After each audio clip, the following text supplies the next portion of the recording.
சென்னையில பழைய வண்ணாரப்பேட்டை பகுதியில் அமைந்திருக்கிறது புகழ்பெற்ற தாத்தா கோவில் என்று அழைக்கப்படும் ஸ்ரீமத் வேங்கட சுப்பானந்த சுவாமிகளின் ஜீவசமாதி.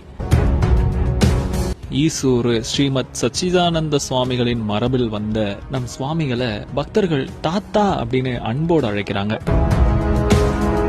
18/10/1896 ஐப்பசி மாதம் பூரட்டாதி நட்சத்திரத்துல இதே இடத்துல சுவாமிகள் ஜீவசமாதி அடைஞ்சிருக்காங்க. தொடர்ந்து 7 வியாழக்கிழமைகள்ல இங்க வந்து விளக்கு போட்டு தாத்தாவை வணங்கினால் நினைத்ததை நிறைவேற்றி தருவார் நம் தாத்தா அப்படின்னு இங்க வர பக்தர்கள் சொல்றாங்க. உண்மையாக மனமுருகி நம் தாத்தாவை வணங்கினால் வேண்டியதை நிறைவேற்றி தருவார் என்று உறுதியோடு பக்தர்கள் நம்புறாங்க.